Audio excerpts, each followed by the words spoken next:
دائما أبدا على حبيبك خير الخلق كلهم. میری الفت مدینے سے یوں ہی نہیں، میرے آقا کا روضہ مدینے میں ہے. میری الفت مدینے سے یوں ہی نہیں، میرے آقا کا روضہ مدینے میں ہے. میں مدینے کی جانب نہ کیسے کھینچوں، میرا دین اور دنیا مدینے میں ہے. میرا دین اور دنیا مدینے میں ہے. عرش اعظم سے جس کی بڑی شان ہے،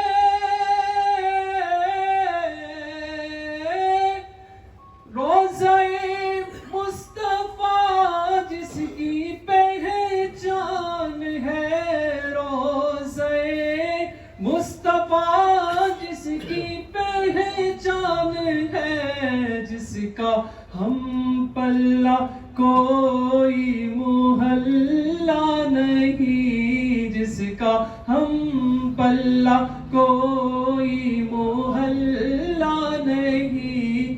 ایک ایسا محلہ مدینے میں ہے.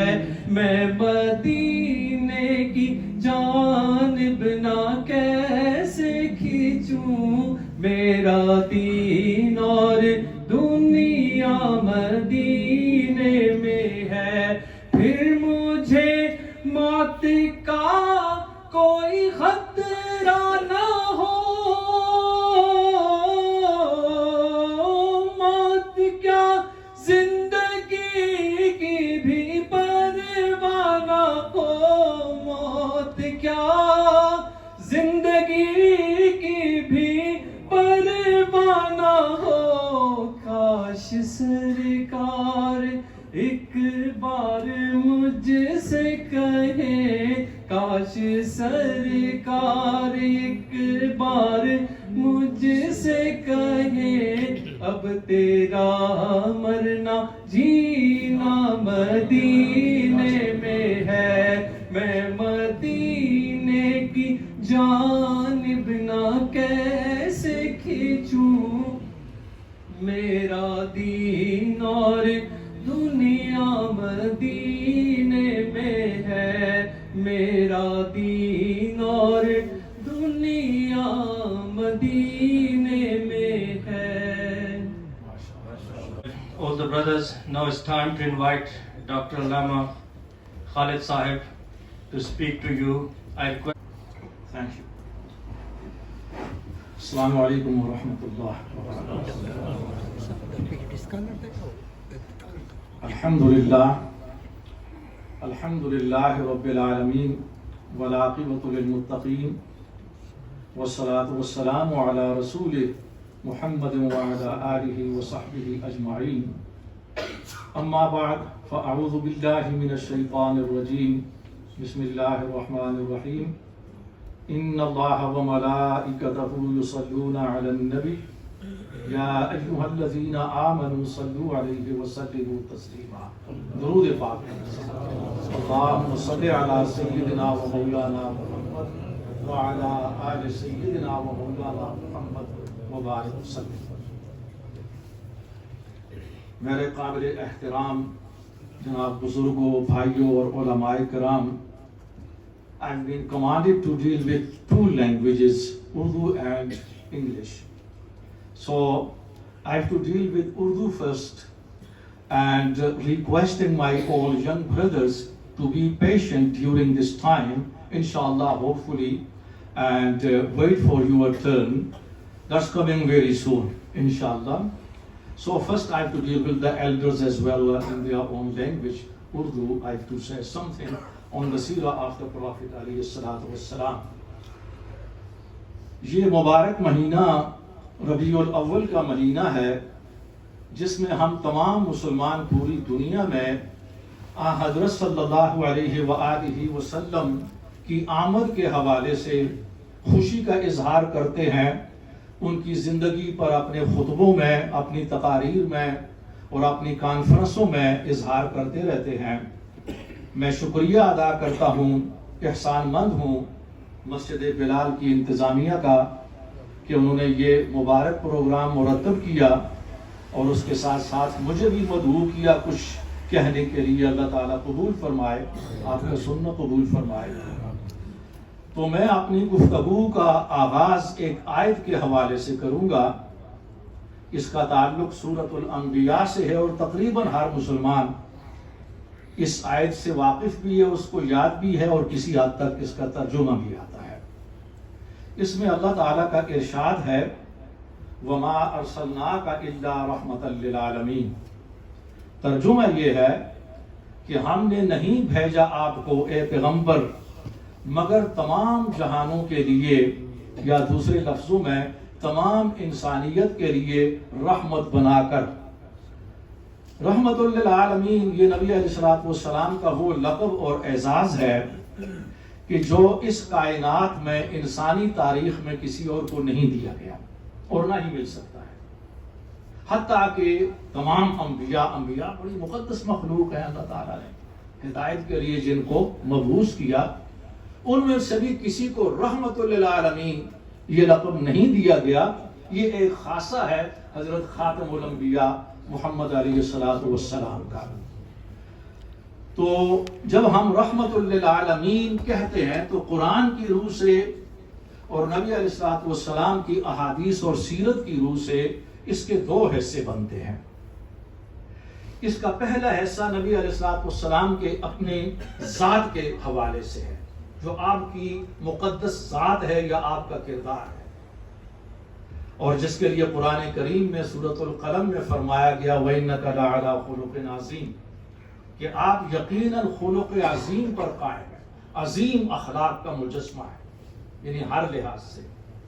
اور اس کی تشریح حضور علیہ السلام کی ایک حدیث بڑے بہتر انداز میں کر رہی ہے، جس میں آپ فرماتے ہیں کہ قد بعثت لأتمم مکارم الاخلاق، مجھے اس لیے بھیجا گیا ہے رسول اور پیغمبر بنا کر تاکہ میں مکارم اخلاق کو مکمل کر سکوں، آپ سب کے لیے اس کی تکمیل کر سکوں۔ اب اس بات کی وضاحت بہت زیادہ ضروری ہے کہ مکارم اخلاق کیا ہوتے ہیں۔ مکارم اخلاق سے مراد وہ اخلاقی صفات کہ جس کی انسانیت کو سب سے زیادہ ضرورت ہے، اس کے اندر سب سے پہلے صبر اور تحمل ہے جو کامیابیوں کی بنیاد ہے۔ اس کے بعد عفو و درگزر، ایک دوسرے کو معاف کرنا، اس کے اندر سخاوت ہے، قربانی ہے، ایک دوسرے کے لیے ایثار ہے، محمد ہے، بردرہڈ ہے، سسٹرہڈ ہے اس کے اندر۔ یہ تمام وہ صفات ہیں کہ جن کو مکارم اخلاق کہا جاتا ہے۔ اور اس حوالے سے اس حدیث کا مفہوم یہ ہے کہ مجھے اس لیے بھیجا گیا ہے اے لوگوں تمہارے سامنے، تمہارے لیے، تاکہ یہ جتنے بھی مکارم اخلاق ہیں انہیں میں تمہارے سامنے واضح کر سکوں اپنے عمل کے ذریعے سے، اپنے عمل کے ذریعے سے۔ اس لیے حضرت ام المومنین عائشہ صدیقہ سلام اللہ علیہا ان سے سوال کیا، صحابہ نے اور ان میں تابعین بھی تھے، تابعین کی تعداد ذرا زیادہ تھی کیونکہ انہوں نے نبی علیہ السلام کو دیکھا بھی نہیں تھا اور صحبت سے فیضیاب بھی نہیں ہوئے تھے، لیکن بہرحال ان کا زمانہ بڑا قریب تھا زمانہ نبوت سے۔ تو اس سوال کے جواب میں سیدہ عائشہ صدیقہ فرماتی ہیں کہ کان خلقہ القرآن، کہ نبی علیہ السلام کا اخلاق یہ قرآن ہی تو تھا، کہ پیغمبر قرآن کا چلتا پھرتا نمونہ تھے، جس لیے فرمایا گیا کہ مکارم الاخلاق کی تکمیل مجھے تمہارے سامنے کرنی ہے۔ یہ پہلا حصہ ہے کہ نبی علیہ السلام اپنی ذاتی حیثیت سے، اپنی ذات کے اندر ایک رحمت ہے، ہر ایک کے لیے، دوست اور دشمن سب کے لیے۔ کچھ مثالیں میں دے رہا ہوں۔ اور اس کے بعد رحمت للعالمین کا جو دوسرا حصہ ہے، اس کا تعلق نبی علیہ السلام کے اس پیغام اور شریعت کے ساتھ ہے جسے آپ قرآن اور سنت کہیں گے کہ یہ بھی رحمت ہے، کیونکہ پیغمبر کو تو اللہ تعالیٰ نے ایک خاص وقت کے بعد اٹھا لینا تھا، وہ تو صحابہ تھے جو فیضیاب ہو گئے، جنہوں نے دیکھ لیا۔ اب ہمارے لیے تو نہیں، اب تابعین کے لیے بھی مسئلہ نہیں تھا جو بہت قریب تھے، تو اب ہمارے لیے ان کی سیرت ہے، ان کا پیغام ہے اور ان کی شریعت ہے کہ وہ بھی تمام انسانیت کے لیے رحمت ہے۔ اور اس لیے نبی علیہ السلام نے فرمایا ایک حدیث میں کہ اے لوگوں، مجھے اللہ تعالیٰ نے رحمت بنا کر بھیجا ہے، تم اس رحمت کو تمام انسانیت تک پہنچا دو۔ آگے میں چل کر اشارتاً بیان کروں گا، زیادہ تفصیل کے ساتھ تو نہیں، کہ آج ہم نے پوری دنیا کے اندر اسلام کا جو تعارف کروا دیا، یہ تھریٹ اور دھمکی کی حیثیت سے ہے، اور اس کا خمیازہ ہم پوری دنیا میں بھگت رہے ہیں پچھلے 200 یا 250 سال سے۔ بہرحال اللہ تعالی ہمیں معاف فرمائے۔ دیکھیے یہاں پر میں ایک بات آپ کے سامنے عرض کرتا ہوں، یہ سیرت سے واقعات کی روشنی میں، اس لیے کہ واقعات کے اندر وہ تاثیر ہوتی ہے جو لوگوں کو بدل دیتی ہے۔ نبی علیہ السلام کا طائف کا واقعہ آپ سب کو یاد ہوگا، طائف کا واقعہ، اور میں اس کی تفصیل میں نہیں جاتا اس لیے کہ وقت بھی نہیں ہے اور آپ کو یہ یاد ہے، لیکن اس سے جو سبق ملتا ہے اس پر میں ایمفیسس کروں گا، ذرا ارتکاز کروں گا کہ اس واقعہ کے دوران یہ ایک تبلیغی سفر تھا اور نبی علیہ السلام کو بہت زیادہ زخمی کیا گیا۔ بڑی مشکل کے ساتھ آپ ان طائف والوں کے نرغے سے نکل کر ایک ایسے مقام پر پہنچ گئے کہ جہاں پر آپ کو پروٹیکشن حاصل ہو گئے، محفوظ ہو گئے۔ اب وہیں پر ہماری احادیث اور سیرت کی روایات کے مطابق اللہ تعالیٰ کی طرف سے عذاب کا فرشتہ وہاں پر پیش ہوتا ہے، اور وہ یہ عرض کرتا ہے کہ اگر آپ اجازت دیں تو میں اس بستی کو، طائف والوں کو برباد کر دوں، اس لیے کہ بہرحال وہ اسی کام کے لیے تھا، اسی منصب کے لیے تھا وہ فرشتہ۔ لیکن اس کے جواب میں نبی علیہ السلام فرماتے ہیں کہ نہیں، ایسا نہیں ہو سکتا، اس لیے کہ میں رحمت للعالمین ہوں، رحمت ہوں۔ اگر ان لوگوں نے ایمان قبول نہیں کیا تو ان کی نسلیں کریں گی۔ اب دیکھیے کہ تاریخ نے یہ ثابت کیا کہ انہوں نے بھی قبول کیا، خیر ان کے سردار اس وقت تو 2-3 تو مر چکے تھے، جو مارنے والے تھے انہوں نے بھی ایمان قبول کیا، صحابہ بن گئے، اور بعد میں آنے والے بھی صحابی بنے، اور طائف والوں کی بڑی عظیم جو ہے نا مصیبت ہے۔ تو یہ ایک واقعہ ہے، سادہ سا واقعہ ہے، بہت اہم واقعہ ہے سیرت کا، اور ہم بیان کرنے کے بعد اس پر غور نہیں کرتے۔ دیکھیے قرآن اور نبی علیہ السلام کی سیرت یہ ہر زمانے کے ساتھ اٹیچ ہے، اور اس کا سبب ہے۔ یہ ایسا نہیں ہے کہ بس ہم نے واقعہ سن لیا، سبحان اللہ، اللہ اکبر، اپنی محبت کا اظہار کر دیا اور بس۔ اس کا آج ہمارے موجودہ دور کے ساتھ ریلیونس اور تعلق کیا ہے، اس میں کیا سبق ملتا ہے اس دور کے اندر، یا 21 سینچری کے اندر، یہاں لندن میں ذرا فرض کر لیں، وہ اس کے اندر مسئلہ یہ ہے کہ نبی علیہ السلام تمام انسانیت کے لیے ہیں۔ جتنا تعلق اسلام کے ساتھ ہمارا ہے مسلمانوں کا، اتنا ہی تعلق غیر مسلموں کا بھی ہے، اور یہ قرآن بیان کرتا ہے متعدد آیات میں۔ ایک آیت ہے اب جس کے اندر نبی کریم صلی اللہ علیہ وآلہ وسلم، یہ سورہ سبا کی آیت ہے مشہور 22ویں پارے کی، وَمَا أَرْسَلْنَاكَ إِلَّا كَافَّةً لِلنَّاسِ بَشِيرًا وَنَذِيرًا وَلَكِنَّ أَكْثَرَ النَّاسِ لَا يَعْلَمُونَ۔ ہم نے آپ کو بشیر اور نذیر کی حیثیت سے، بشارت دینے والا اور ڈرانے والا، یہ صفات ہیں۔ دوسرے الفاظ میں کہتے ہیں آپ کو پیغمبر اور نبی بنا کر کافۃ للناس، تمام انسانیت کے لیے، خواہ وہ آپ کو ماننے والے ہوں یا نہ ہوں، سب کے لیے رحمت اور سب کے لیے بشیر اور نذیر ہیں۔ وَلَكِنَّ أَكْثَرَ النَّاسِ لَا يَعْلَمُونَ، لیکن لوگوں کی اکثریت ابھی تک اس سے غافل ہے اور ان کو علم نہیں ہے۔ یہ اس وقت 1450 سال سے بھی زیادہ عرصہ گزر چکا ہے جب یہ آیت نازل ہوئی، لیکن آج بھی انسانیت کی اکثریت غافل ہے اس بات سے۔ اس لیے کہ ہم نے دعوت کا کام نہیں کیا. ہم نے دین اسلام کو ایک نیشنل قومی مذہب بنا لیا ہے. اب وہاں پر مسئلہ یہ ہے کہ نبی علیہ السلام نے اپنے دشمنوں کے لیے بھی محبت اور رحمت کا اظہار کیا. آج ہم ایسا کر سکتے ہیں. آج ہم ایک دوسرے کے لیے بھی آپس میں, ہم شیعہ سنی کی میں بات نہیں کروں گا, خود اہل سنت کے اندر جتنے مختلف فرقے ہیں ایک دوسرے کے دشمن ہیں اور ان کے اندر نفرت ہے, تعصب ہے. غیر مسلموں کی بات تو بڑے دور کی بات ہے, آپ دیکھیں. اور جب ہم ان کے سامنے یہ طائف کا واقعہ پیش کرتے ہیں تو ظاہر ہے کہ وہ قرآن کریم کی آیت ہے سورۃ بنی اسرائیل میں کہ وَكَانَ الْإِنسَانُ أَكْثَرَ شَيْءٍ جَدَلًا. انسان کو اللہ تعالیٰ نے یہ صلاحیت دیا کہ وہ اپنے آرگیومنٹ کے اندر اپنے آپ کو بہتر ثابت کرنے میں, جسٹیفائی کرنے کے اندر وہ بہت زیادہ ماہر ہے. بہت زیادہ وہ آرگیومنٹ آ گیا ہر چیز کی. اگر وہ رنگے ہاتھوں بھی پکڑا جائے تو پھر بھی وہ جسٹیفائی کرے گا اپنے آپ کو کہ میں مجرم نہیں. یہ انسان کے اندر صلاحیت ہے. اب ظاہر ہے کہ جب ہم علماء سے یا دوسرے لوگوں سے یہ بات کرتے ہیں کہتے ہیں وہ چونکہ پیغمبر تھے, رحمت للعالمین تھے, وہ کر سکتے ہیں, چونکہ یہ لوگ بہت زیادہ آگے جا چکے ہیں گمراہی میں, یہ لوگ یہ کر رہے ہیں. اب گمراہی کے اندر وہ سب سے بڑا ہوگا کہ جس نے پیغمبر کو پتھر مارے اور براہ راست اس کی نافرمانی کی. آپ تصور کریں ابو جہل سے بڑا کون ہو سکتا ہے, ان کے چچا ابو لہب سے بڑا کون ہو, اور ان کے لیے بھی محبت تھی, ان کے پاس گئے, ان کے لیے دعا کرتے رہے, سب کے لیے. آج ہم اپنے دوسرے مسلک والوں کے لیے اس لیے محبت کرنے کو تیار نہیں ہیں, اور اس کے لیے چونکہ چنانچہ, یہاں اف اینڈ بٹ, چونکہ چنانچہ کی کوئی گنجائش نہیں ہے. یہ غیر مشروط ہے کہ لقد کان لکم فی رسول اللہ اسوۃ حسنہ, کہ اللہ کے پیغمبر کی سیرت میں, زندگی میں تمہارے لیے بہت بڑا نمونہ ہے, رول ماڈل ہے, اسے فالو کیجیے.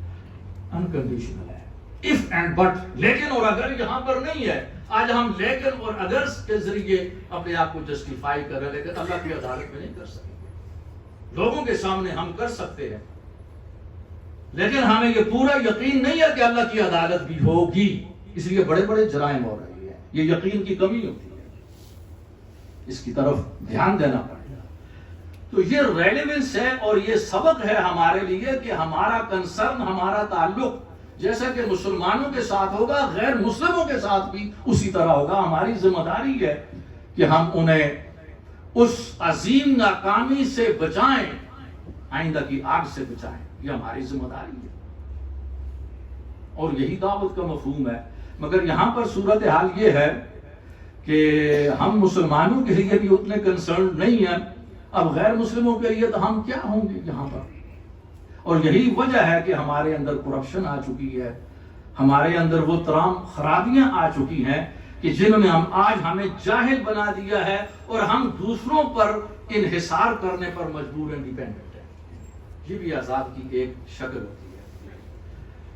لیکن بہرحال اس واقعے کے اندر ہمارے لیے جو سبب تھا وہ میں نے آپ کے سامنے بیان کر دیا ہے. اب نبی علیہ السلام کی سیرت سے چند اور جو موتی ہیں وہ آپ کے سامنے پیش کروں گا, اور اس کے اندر سبب کیا ہے.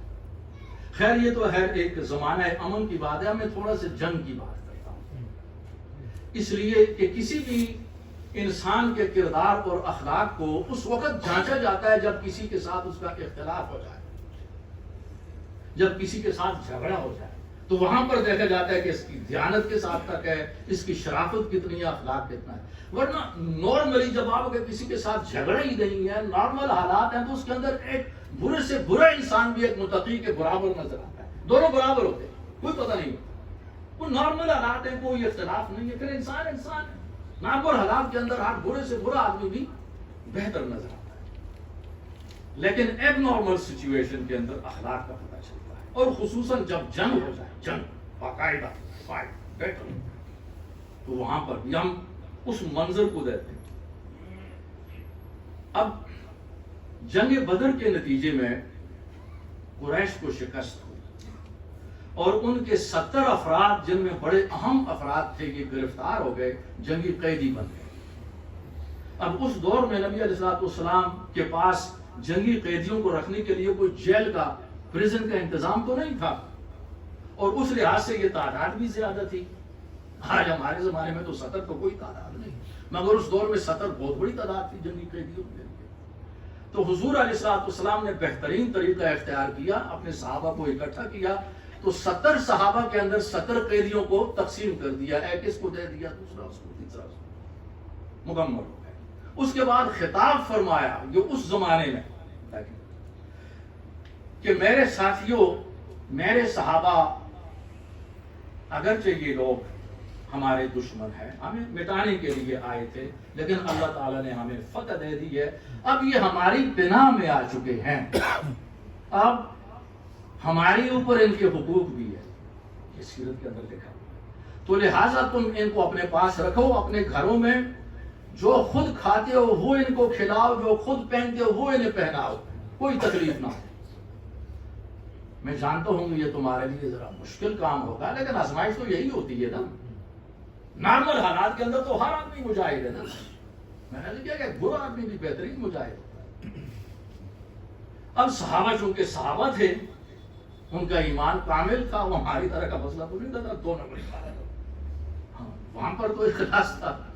اب انہوں نے نبی علیہ السلام کے حکم پر عمل کرتے ہوئے ان جنگی قیدیوں کو اس انداز میں رکھا کہ ان کی اکثریت اسلام کی طرف مائل ہوئی اور ان کے دلوں سے وہ بغض نکل گیا. اب چونکہ یہ لوگ جتنے جنگی قیدی تھے بعد میں عظیم صحابہ بنے نا، تو وہ اپنا تاثرات بیان کرتے ہیں، اپنے تاثرات یوں بیان کرتے ہیں کہ ہمیں یہ یقین تھا کہ اس دور کے اندر جنگی قیدیوں کے ساتھ وحشیانہ سلوک ہوتے تھے، وحشیانہ طور پر ان کو قتل کر دیا جاتا تھا. ان کے اندر چند ایک جو غریب تھے، ان کو یہ تھا کہ ہمیں الٹا لٹکائے گا، تشدد ہوگا، ہمیں الٹا لٹکایا جائے گا. لیکن جو بڑے طاقتور تھے ان کو یقین تھا کہ ہمیں قتل کیا جائے گا. ایسے ہی انسان جیسا خود ہوتا ہے نا، وہ دوسرے کو اس کے اوپر قیاس کرتا ہے. چونکہ خود اگر اس کے برعکس ہوتا نا جنگ کا نتیجہ، تو انہوں نے ایسے ہی کرنا تھا، تو انہوں نے نبی علیہ السلام کو بھی اپنے اوپر قیاس کر دیا، یہ بھی ایسی کر. لیکن جب یہ اعلان ہوا حیران رہے کہ ہم کیا سن رہے ہیں. پھر وہ بیان کرتے ہیں کہ ان صحابہ نے اس انداز میں ہمیں رکھا گویا کہ ہم جنگی قیدی نہیں بلکہ ان کے مہمان ہیں. اللہ اکبر. اور اس کے اندر بہترین واقعہ حضرت ولید بن ولید کا ملتا ہے. یہ حضرت خالد بن ولید کے بھائی تھے اور ان کی طرح بڑے دلیر اور بڑے جنگجو اور زبردست آدمی تھے. ولید بن ولید صحابہ میں ان کا بڑا بلند مقام، بڑا بلند تھا. اب یہ بیان کرتے ہیں کہ نبی علیہ السلام نے مجھے جس صحابی کے گھر رکھا، میں نے دیکھا کہ وہ آدمی بڑا غریب تھا، اور بارہا ایسا ہوا کہ ایک وقت کا کھانا بھی ان کے پاس نہیں تھا، جو کچھ تھا وہ مجھے کھلایا، خود اور بچے اس کے بھوکے رہے. میں تڑپ اٹھا کہ ایسا نہیں ہونا چاہیے، اب مجھے بھوکا رکھیں گے تو جنگی قیدیوں بچوں کو کھلائے نہیں. انہوں نے کہا یہ حکم ہے، آپ ہمارے پناہ کے اندر ہیں اور ہم ایسا نہیں کر سکتے، آپ تو بھوکا نہیں رکھ سکتے. تو ولید بن ولید اسی وقت کہتے ہیں کہ مجھے یقین ہو گیا کہ یہ شخص سچا پیغمبر ہے، جھوٹے لوگوں کے اندر یہ کردار پیدا نہیں ممکن نہیں. تو میں نے دل ہی کے اندر کلمہ پڑھ لیا، میں مسلمان ہو گیا، مگر بتایا کسی کو نہیں. اللہ بتایا نہیں کسی کو. ایک راز تھا بہرحال، میں تھوڑی دیر میں بیان کر رہا، آپ کو ذرا سسپینس کے اندر رکھ کر. زبردست بات، بتایا نہیں نہ نبی علیہ السلام کو، اور میں یہاں پر یہ کہوں گا کہ نہ اپنی میزبان کو. حالانکہ یہاں میزبانی کا مسئلہ نہیں تھا، ان کو تو پناہ میں دیا گیا، لیکن جو سلوک تھا وہ مہمانوں والا تھا نا. اب اتنے میں جب وہ معاہدہ ہوا کہ قریش اپنا فدیہ دے کر جنگی قیدیوں کو چھڑائیں، تو ولید بن ولید کا بہت بڑا فدیہ لے کر ان کے بھائی، عظیم بھائی، بعد میں ذرا دیر سے مسلمان ہوئے، یہ جلدی ہو گئے. ولید بن ولید، خالد بن ولید ہوتا جو بہت بڑے امیر کبیر تھے اس وقت عرب میں، بہت بڑا فدیہ لے کر کے آئے، اپنے بھائی ولید کو چھڑایا. اب دونوں جا رہے ہیں، خالد بن ولید بھی اور ولید بن ولید بھی، دونوں مکہ کی طرف. مگر ولید کہتے ہیں میں تو اسیر ہو چکا تھا مدینے کا. اب ظاہر ہے کہ اس لحاظ سے تو میں تو مکہ نہیں جا سکتا تھا، مسلمان ہو چکا تھا. میں نے ایک بہانہ کیا اپنے بھائی سے، کہا خالد تم جاؤ اور میں واپس چلتا ہوں. نہیں یہ تو میں نہیں کہہ سکتے تھے، میں وہ بہانہ ایسا تھا کہ میں بعد میں پہنچ جاؤں گا، میرا انتظار نہ کرنا. چنانچہ وہ جاتے رہے. حضرت خالد کی طبیعت کے اندر بھی ذرا ایک لاوالی پن تھا نا, خاص قسم کا, کہ چلو ٹھیک ہے وہ آ جائے گا. وہ لمبی چوڑی انویسٹیگیشن ان کے مزاج کے اندر نہیں ہوتی تھی, اس لیے کہ جو لوگ بڑے جو ہے نا وہ طاقتور اور بڑے دلیر اور بڑے سخی ہوتے ہیں نا, تو ان کے خاص مزاج ہوتا ہے, وہ باتوں کی وہ طے میں نہیں جاتے. یہ عظیم لوگ جتنے بھی آپ کریں گے وہ زیادہ طے میں نہیں جایا کرتے, وہ چلتے رہے. ولید واپس آئے, نبی علیہ السلام مسجد نبوی میں تشریف فرما تھے, صحابہ بہت بڑی تعداد تھی. ولید آئے تو حیران ہوئے, یہ ولید واپس کیوں آ گیا؟ سیدھا مجلس پہ پہنچا, نبی علیہ السلام کے سامنے دو زانو بیٹھا, کہا حضور میں مسلمان پہلے ہو چکا تھا, کلمہ تو پڑھ چکا ہوں اپنی قید کے دوران, لیکن تجدید کرتا ہوں آپ کے سامنے. حضور علیہ السلام خوشی کے انتہا میں رہی, صحابہ خوش ہوئے. اس نے پھر کلمہ پڑھا, اظہار کیا, تو حضور علیہ السلام نے پوچھا کہ ولید تم نے پہلے بتایا کیوں نہیں کہ تم پہلے ہی زمانہ قید میں اسلام قبول کر چکے ہو؟ کیونکہ ہمارا اصول یہ ہے اسلام کا کہ جو شخص اسلام قبول کر لے, مسلمان ہو جائے, اس سے فدیہ نہیں لیا جا سکتا, اور ہم لے چکے ہیں کیونکہ ہمیں علم نہیں تھا, تم نے بتایا نہیں. تو اس نے جو جواب دیا اس نے خود نبی علیہ السلام اور صحابہ کو بھی بہت خوش کیا. انہوں نے کہا کہ ہاں حضور میں جانتا ہوں, لیکن یہاں پر میں نے ایک بات تو یہ ہے کہ میرا جو قبیلہ ہے نا قریش کے اندر, بنو مخزوم, بڑا تکڑا قبیلہ تھا, تو یہ لوگ تانا دینے کے بڑے ماہر ہیں. آپ لوگ جن کی جو برادری ہے نا, سب برادری والے, تو برادری کا تانا جو ہوتا ہے بڑا سخت ہوتا ہے. تو اگر میں پہلے اعلان کر دیتا تو چونکہ آپ فدیہ نہ لیتے, تو اس لحاظ سے جو میری قوم ہے وہ یہ تانا دیتی کہ ولید نے اپنے پیسے بچانے کے لیے اسلام قبول کیا ہے. اور دوسرا یہاں پر میں دیکھ رہا تھا لوگ بہت غریب ہیں, اور ہم سب سے زیادہ امیر ہیں عرب میں, بڑے بڑے باغات تھے امیروں تک, اور دولت کا اندازہ نہیں تھا, اور مجھے یقین تھا کہ میرا فدیہ بہت زیادہ ہوگا, اور زیادہ آیا, اور میں چاہتا تھا کہ لوگوں کی خدمت ہو جائے, فائدہ ہو جائے. اس پر نبی علیہ السلام بہت خوش ہوئے صحابہ, یعنی ان کے اس جواب پر. لیکن یہاں پر مسئلہ یہ ہے جو ہمارے لیے ہے قابل غور, وہ یہ ہے کہ یہ اسلام ہے کہ جس کا تعارف نبی علیہ السلام کا ہمیں کرانا ہوگا. پروگرام ختم ہوا. اللہ آپ لوگوں کو خوش رکھے, مجھے دعاؤں میں یاد رکھیے. آپ کے دعاؤں کا طالب SA لنڈنر. السلام علیکم, السلام علیکم. پروگرام ختم شو. ما په دعاګانو کې یاد ساتئ. ډېر ډېر سلامونه. SA لنډنر.